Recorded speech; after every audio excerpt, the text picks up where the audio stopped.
Welcome to my video on the Koltanovsky Gambit. I'm going to take you through some of the gambits I've included in my chessball course, Grandmaster Gambits. If you're interested in buying that, then please do follow the description below. It's on sale now, and I need to make some sales so I can do more free videos. But if you're a cheapskate, don't want to spend any money, I'm giving you some free material. So, what is the Koltanovsky Gambit? Well, it's a gambit that is played after the moves e4, e5, and it's quite a rare gambit, but I think a very deadly, and also it's a very sound, so it's not that risky. So it's a deadly, risky for your opponent though, and sound gambit to play to get you quick wins, and being played by lots of top players as well. So we're going to concentrate in this first video. I'm going to bring you more videos from my Grandmaster Gambits course to show the other gambits I look at. But in this one, we continue with our setup: knight f3, knight c6, bishop c4. And that brings us to rule 1. I'm trying to break down this gambit into 5 simple rules. And the repertoire that I'm recommending you play with white starts with these 3 moves.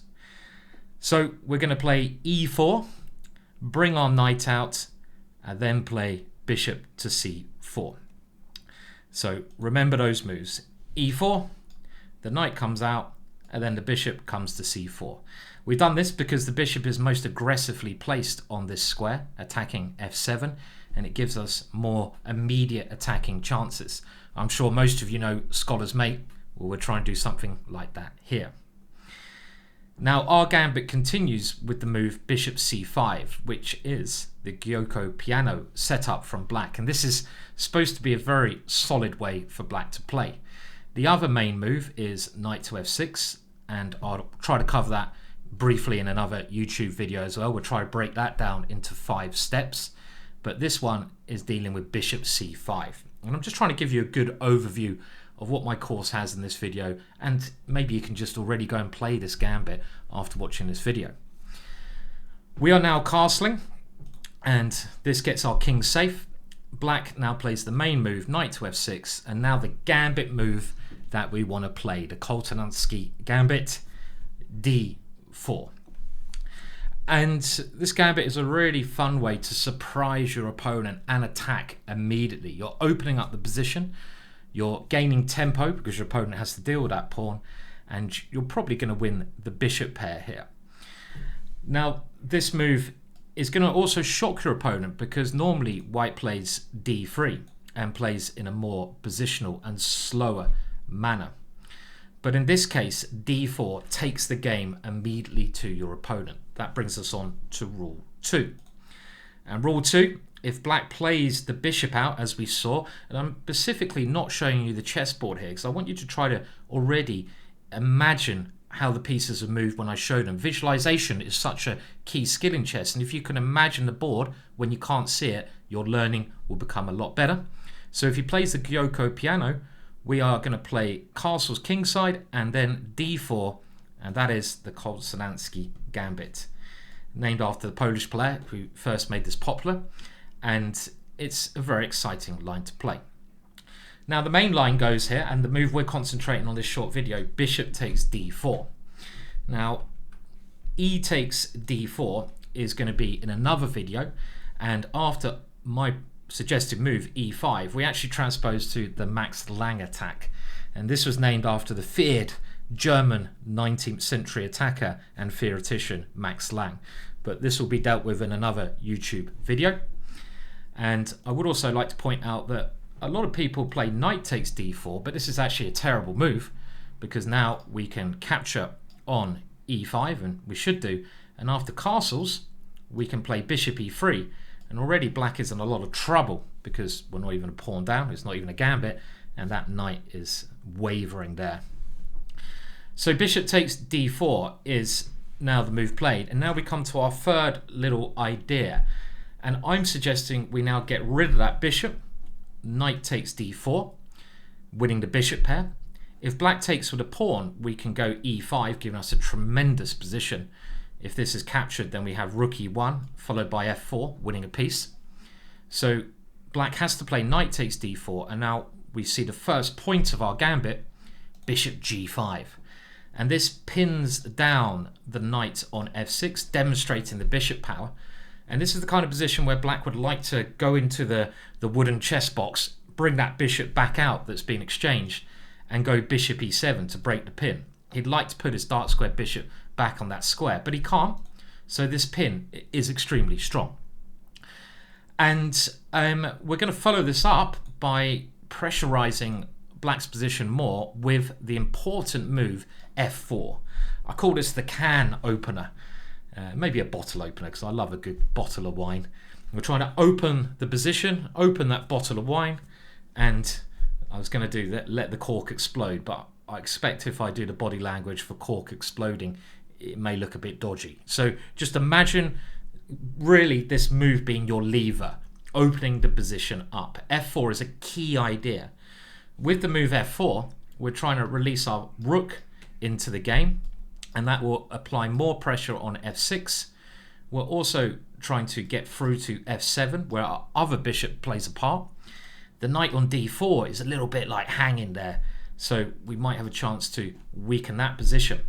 So rule number 3, bishop takes d4, and we just saw that. And remember, try to picture the moves on the board that I've shown you is met by we capture it with the knight, followed by the bishop coming up, and then, did you see the deliberate error there? Did you see it? f4. There you go. I just wanted to see if you noticed that one. Or maybe I'm just blagging you. f4. This opens the position, pins the black knight, and releases the rook on f1. So this is our third stage of this very exciting gambit, and this is a position you're very likely to get. So what can black do here? Well, black's two main moves now are h6 and d6, trying to continue his development. Now, a move like castles is just a mistake because it's falling into what we want to play, and now we're going to use our can opener f4, and this combined with taking here and taking on f6 will force black to double the pawns, otherwise it'd be a piece down, and then our queen can jump into the attack. So we can show that by taking here, our queen at some point can zoom in there, and this will guarantee us a nice attack. I'd probably kick that knight away first and then bring this guy in against the open king. So black has to be very careful because that kind of position would be very bad for him. And the move h6 is one of the main things we're going to look at. Let's have a look at what to do against d6 first though. d6 very normal, black trying to just continue development and bring this bishop potentially into a good square. So what do we play here? You should already know the next move. f4, of course. We're trying to open the position up with this move. And now we're ready to continue our plan. Other moves to think about here. We want to play c3 just to get rid of that knight at some point. We've got to think how to get all our army into the game. This is what we need to do in chess. So where's that piece going to go? Well, often it actually takes a rather strange route to get to e3. Why does it want to get to e3? So knight around this way, because then it can either come into the center, come into f5, or come into g4. And two of those squares, g4 and d5, add pressure to the knight on f6 there. And f5 is a great attacking square for our knight. We can often, when taking on this square, just tuck our king away on h1. This is a move to get out of the way of some of our opponent's ideas. We want to get off this diagonal. And we're kind of waiting to see where black castles. If he castles kingside, we have this idea of destroying his pawn structure, getting a target to attack. It's quite hard for him to castle queenside, but in some cases if he does that, we can lob our pawns up the board. Now all these lines, of course, are analysed in much more detail in my 28-hour video course on sale at the moment. If you want to get a real good feeling for them, go and check it out. But this is like your free overview to get you into it and get you playing immediately. So let's say black now plays a logical move like bishop e6. What can be more normal from that move? Well, this was played by England #1, Mickey Adams. And here we should actually take on e5. We've used our f-pawn as much as we can, and now we're opening up a line towards the knight. Pawn takes pawn is correct, and a little bit of theory I'm going to show you for this part of the video, just so you know some basic things to play. I don't want to overwhelm you, but I want to show you some basic ideas, basic things you need in this opening so you can go off and play it. If bishop takes c4, well, this is not good because we take the knight, we're attacking the bishop, and after the bishop grabs our rook, we take on f6. And even though we're the exchange down, we're threatening to take on g7, unleashing the bishop against the queen and attacking the rook, winning the bishop back, and we're practically winning here. So after our moves, and I'll go through this all very quickly at the end, after bishop e6, we take here, and now the key move, knight to a3. We have gambited a pawn, but we can't always checkmate very quickly in these lines. This way, we're just bringing in our pieces. Let's say black takes our bishop. Our plans otherwise are going to be very similar, and I can't cover everything in this video, but I'm trying to give you the basic ideas. And now something like queen e7 makes a lot of sense. Black tries to castle, bring the queen to this square. Again, if black castles kingside, we don't even need to rush to take that knight. I actually like to move knight e3 now, where our knight is aiming to increase the pressure on f6. But even at some point, if we do take the knight, you can automatically see how the king is weak there. And this knight coming around to f5 is going to be very dangerous. So after these moves, and let's just go through it again, knight a3, let's say queen e7. I now like the move bishop takes f6. I think it's time to double those pawns here. You know, you can throw this in whenever. It's always okay throwing this in as long as you force your opponent to take with a pawn. And now another key move. Let's kick that knight away. And you notice that black hasn't had a chance to castle yet. And after this move, now very important, last move, knight to e3. And even though we're a pawn down, our knight is threatening to come into these lovely squares. If it's pinned, it's not a problem. We can go queen e2. Okay, black should castle queenside here. And now this important king h1 move. And even though we're a pawn down, we're very likely to win this one, or even more aggressively, knight to d5. And we're now going to advance over here and win our pawn back with a great position. Again, I know this is quite deep. I'm showing you some deep lines from the course, but these are important to understand. So bishop to e6 in these lines, as long as you remember to open, c3, knight a3, then you're doing well. Now the key move played by Karyakin against Dubov, Dubov played this only a year ago, bishop g4, is one of the theoretical moves that I doubt your opponent will play, but let's have a look at what you should do. Well, in this case, we should actually go for an ending, and even though it's a Gambit's course, we have to, one very important thing that me and my fellow theoretician, Richard Palliser, who's one of the best opening theoreticians of the world, did on this course, was to make sure we didn't pick Gambits that you're going to be worse in. The Hillbilly is one exception. If black plays correctly, we'll come to that later on. You know, you could be a little bit worse, but in general, all these lines are computer checked, and with the top games, you're not going to be worse.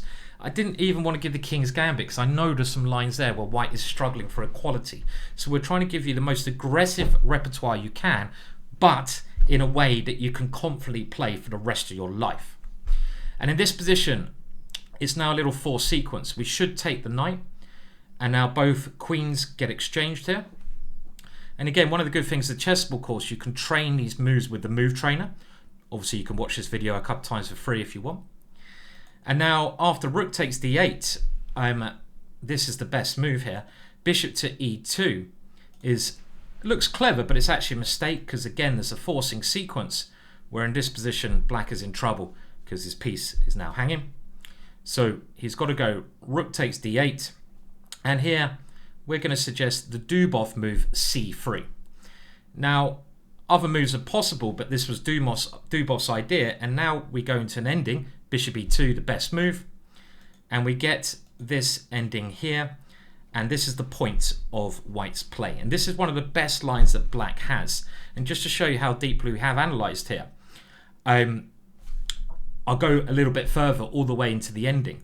Bishop d3, that bishop's attacked, and now we should take on c7. This has only been seen a couple of times so far, and black can go quickly wrong. If he allows us to take these pawns, he's in trouble. For example, bishop takes e4. We can develop, bring that knight out, and eventually we can grab a pawn. and these pawns will give us a mighty advantage. So if we go back there, instead of bishop takes e4, what about pawn takes? Well, again, rook takes b7, and with us ready to play our knight to d2 and win this one, we're doing very well.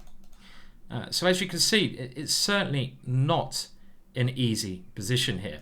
The only way to try for black to play is this one, when you can take a draw immediately, and this happened with Peter Leko being on the black side of this, by checking and then obviously coming back. But one way me and Richard have looked and improved on latest theory, we've got loads of novelties in this course, we've taken established lines, looked further, so if you buy the course you'll have that extra vision, is that we think you can play for a win by capturing here, and now taking on e5, where black's best option is to take here, and we go all the way into a rook and pawn ending from a Gambit's video. And some of you might be, I didn't sign up for this, but this is modern chess, and this is with your opponent playing perfectly. But after pawn takes here, with ideas of bringing a rook to d5, I feel that we have good winning chances, no losing chances. So again, risk-free. And again, this is analysed more deeply in the course. So let's go back through the opening moves. We're going to come to our last rules soon. Can you remember the rules? We'll go over them again.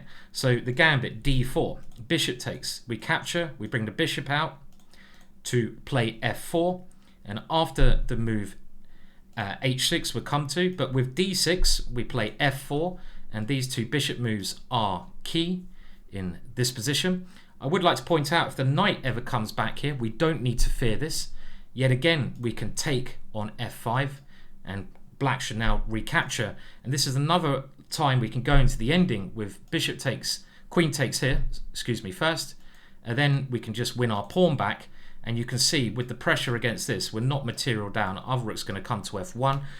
Our figuring is, if we give you a small advantage, it's fine. So all these lines good. What about h6?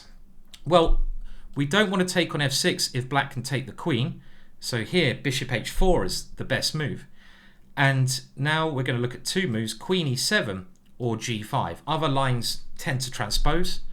Now, queen e7 is becoming quite popular, but now it gets incredibly tactical. We use our lever. Do you know the move? Can you remember it? f4, you have to play this move. And now queen c5 is critical, and this gets really exciting. We can now take on e5. And again, this is all computer analyzed. Yes, black has a discovered check, but there's not really any ones that are going to do us damage. We're threatening to destroy his position. Let's say he goes knight f3 check, one of the computer's top choices. We move our king. Let's say he grabs our bishop. Well, in this position, we're giving pawn takes f6, and after this we are a piece down, but again we get lots of fun attacking lines in this course by taking here, and now knight c3, and we have full compensation for the piece. Let's just have a look. We're going to try to bring our knight into f6. We're going to try to bring our queen in to attack over here. We're going to try to double up on the f-file. We're castled. Our opponent can't get his king to safety easily. For example, rook takes g7, and now the queen flies in, and this is just very good for white. For example, if the knight now tries to save itself, we take on h6, and after something like king here, the knight now travels to this square with a tremendous attack with the knight coming to h5. And again, these lines are covered by the computer, but they're very good for white. Now, the last line I do want to show you is maybe the most fun line. Now, what happens if black plays g5? Well, this is the Koltanovsky trick. All the other lines are fine for white, but I've found that this has occurred many times. Does it stop us playing f4? Hell no. We play f4 anyway. And this has been seen in some Grandmaster games where black is already in trouble. For example, what does he do here? If he takes our bishop, we take on e5, and we're going to win our piece back with a raging attack. Already this is clearly just good for us. A common idea for black is to now, well, if he takes this way, we come over here with a queen, we win our piece, is to take here. He goes 2 pawns up. But one of the ideas of this Grandmaster Gambit's course at Chessable is to play as aggressively as possible. If we can go forwards and it's sound, backed up by the computer programs, and you can happily play it I will suggest it. It's meant to be the most aggressively sound course you can ever buy. Rook takes f4. Put out your pipe and smoke it, son. And this is a tremendous move. After this is taken, we take here, and we are going to now win that knight on f6. And one nice line is something like here. The queen has to move, bishop h8, checkmate coming up. Oh, yes, please. Slicker than weasel poo on a wet drain pipe. Very slick. What a move f4 is. And this, again, leaves your opponent in many troubles. Now, his best try here is d5, realizing that the position is bad and trying to counterattack. This happened in Christensen Backman, Backman, two 2600 plus players. And now we should take on d5, trying to keep the options open. And again, if they take on f4, our rook can just sacrifice itself. If they take our bishop now, well, we take on e5, and this leads again to a tremendous position as we're getting our piece back with a great game. Bringing us to our last rule, rule 5, and that is against h6 and g5, smack them with f4. Can you picture those moves? Against queen e7, we play f4 and f takes e5 with madness. Good band that as well. So they're the little rules we showed there. And what about rule 4? Rule 4 against the d6 moves we saw. Well, against d6 and bishop e6, you take on e5 and bring your knight around. Can you picture that maneuver? If you can, you're remembering this well. Against d6 and bishop g4, you go for the ending. So, again, I want to keep this just a little introduction really to the gambit. I could make this hours long, but as there's so many gambits in this course, I just want to show you what the course is about and give you a little tester. If you've only got half an hour in your day, how can you learn this gambit? Well, I honestly think now, if your opponent plays one of the main lines, you can give this d4 move a whirl. Of course, there's more theory to learn, but we now know our basic plans. And as we saw here, and this is already rule 3, we are going to play bishop g5 after taking that one, and f4. So we've taken that one, and now the main plan, bishop g5 and f4. And let's just have a look at those other rules. Rule 4 was against this d6 move, so you can remember the moves there. Well, this is obviously d6 here, we go f4. If the bishop comes to g4, we go for the ending. If the bishop comes to e6, we first capture on this one, and then we go knight a3, this clever knight maneuver. And the last rule I want to show you, just to get a feeling for this, is against the h6 move. If g5, you still play f4. If queen e7, you still play f4. So if we go back there, h6, we drop our bishop back. We're going f4 against pretty much everything. Maybe not d5, but that's just a bad move. And for example, g5, oh dear, what would Ben Feingold say about that? f4. And of course, against queen e7, we still play this line, and we can just give our piece, allow a discovered check, and continue attacking. I'm going to leave it there. I'm going to try to do, like I say, a little video like this on every little opening line that is in my 27-hour course, and I'm very proud of this one. It's, you know, you can stop watching now if you don't want to hear a bit of spiel, but do check out the video below. There's a free 1 hour short and sweet video which will also help your learning a lot. I'm going to link that below. And I'm going to put 2 links there. If you want to support me as well and help me continue doing more YouTube streaming, I make my living from doing chessable videos pretty much at the moment.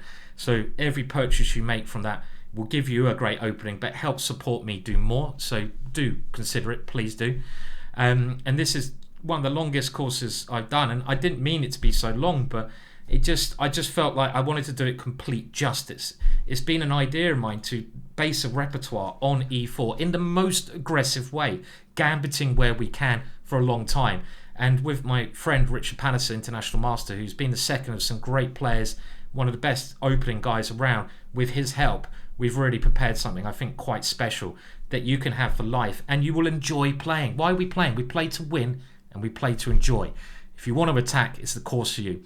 Check out the links below. One will lead you to the course, one will lead you to the free 1 hour course, And of course, thank you for watching this course on the course. Yes, please. Thank you. I'll try to bring you another video very soon so we can check out another gambit from the course. But goodbye for now. And do subscribe to my channel. Thank you. Goodbye.